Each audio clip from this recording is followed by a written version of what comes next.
बिस्मिल्लाहिर्रहमानिर्रहीम। Simple harmonic motion and waves और topic है हमारा आज का important features of simple harmonic motion. तो फर्स्ट जो इसका पॉइंट है वो है a body executing simple harmonic motion always vibrates about a fix position. जो भी बॉडी सिंपल हार्मोनिक मोशन जो है एग्जीक्यूट करती होगी वो उसकी एक कंडीशन सबसे पहले ये है कि वो अपने मेन पोजीशन के जो है वो अबाउट जो है वो वाइब्रेट करती है। नंबर 2 है it's acceleration is always directed towards the mean position. ये बहुत दफ़ा हम ऊपर बात पढ़ चुके हैं कि जितनी भी सिंपल हार्मोनिक मोशन जितनी भी बॉडीज़ जो है वो एक्सिक्यूट करती हैं तो उसकी एक्सलेशन जो होती है वो अबाउट मेन पोजीशन होती है। नंबर 3 है the magnitude of the acceleration is always directly proportional to its displacement from the mean position. और जो इसकी एक्सलेशन होती है उसका जो मैग्नीट्यूड होता है उसकी जो मिकदार होती है वो डायरेक्टली प्रोपोर्शनल होती है उस डिस्प्लेसमेंट के जो कि एक बॉडी जो है मेन पोजीशन से जो है वो तय करती है। Acceleration will be zero at the mean position while it will be maximum at the extreme position. अब जो एक्सलेशन होगी वो जो है मेन पोजीशन पर जो है वो विल बी ज़ीरो होगी और मैक्सिमम जो होगी वो एट द एक्सट्रीम पोजीशन पर होगी। नंबर 4 है its velocity is maximum at the mean position and zero at the extreme position. अब यहाँ पे जो है वो एक्सलेशन और वेलोसिटी जो है वो उन्होंने इन्वर्सली प्रोपोर्शनल का रिलेशन बता दिया है कि अगर एक्सलेशन जो होगी वो मेन पोजीशन पर ज़ीरो है तो जो वेलोसिटी होगी वो मेन पोजीशन पर मैक्सिमम है।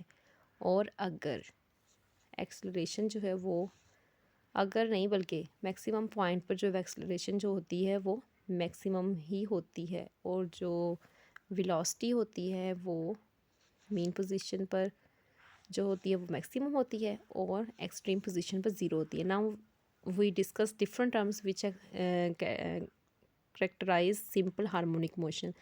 अब हम कुछ जो है वो मुख्तलिफ टर्म्स हैं वो हम पढ़ेंगे। वाइब्रेशन क्या होती है, टाइम पीरियड क्या होता है, फ्रीक्वेंसी और amplitude.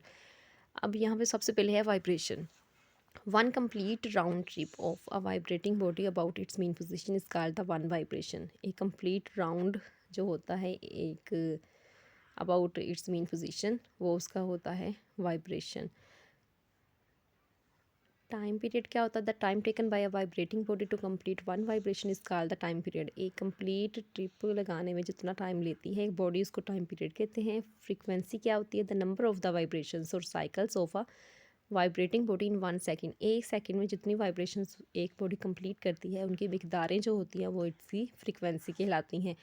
It is reciprocal of the time period और ये टाइम पीरियड का रेसिप्रोकल होता है यानी कि F is equal to 1/t। Amplitude क्या होता है, the maximum displacement of a vibrating body on either side from its mean position is called its amplitude. For example अगर पोजीशन 0 से A तक या 0 से B तक एक साइड का मैक्सिमम जितना भी फासला एक बॉडी तय करेगी वो इसका एम्पलीट्यूड कहलाएगा। ये हैं इसकी डिफरेंट टर्म्स और डिफरेंट जो है वो फीचर्स हैं सिंपल हार्मोनिक मोशन के जो कि हमने बयान किया। अच्छा, पिछली वीडियो में मैं आपको ये बता रही थी कि यहाँ पे जो वेलोसिटी और एक्सलेशन है उनका जो है डायरेक्टली रिलेशन है। तो ये बात बिल्कुल ठीक है क्योंकि डायरेक्टली रिलेशन इस तरह से है कि अगर वेलोसिटी जो है इंक्रीज़ करती है तो साथ साथ जो है एक्सलेशन भी इंक्रीज़ करेगी। लेकिन यहाँ पे जो है वो एक और बात अहम पॉइंट ये है कि यहाँ पे आपने घबराना नहीं है क्योंकि यहाँ पे उन्होंने अगर दिया हुआ है the magnitude of the acceleration is always directly proportional to its displacement. ये बात भी बिल्कुल ठीक है कि डिस्प्लेसमेंट के डायरेक्टली प्रोपोर्शनल है from the mean position. Acceleration will be zero at the mean position क्योंकि मेन पोजीशन पर डिस्प्लेसमेंट ज़ीरो है तो एक्सलेशन भी ज़ीरो होगी। While it will be maximum at the extreme position. और अगर मैक्सिमम जो है वो एक्सट्रीम पोजीशन पर है क्योंकि वहाँ पे डिस्प्लेसमेंट भी ज़्यादा है तो इसका वेलोसिटी के साथ आपने लिंक नहीं करना क्योंकि वेलोसिटी जो होती है वेलोसिटी में थोड़ी सी चेंज आ जाए तो उसको हम एक्सलेशन कहते हैं। v/t is equal to a। तो यहाँ पे नेक्स्ट पॉइंट है its velocity is maximum at the mean position and zero at the extreme position. ये दो अलग-अलग पॉइंट हैं, है बिल्कुल ठीक ही। लेकिन ऊपर जो है हमने पढ़ा था कि इस direct directed towards the direction जो होती है वो मेन पोजीशन की तरफ ही होती है एक्सेलरेशन की, ठीक है। और मैक्सिमम और मिनिमम का ताल्लुक जो है वो यहाँ पे आपको बता दिया गया है कि एक्सेलरेशन का जो लिंक है वो डिस्प्लेसमेंट के डायरेक्टली प्रोपोर्शनल है।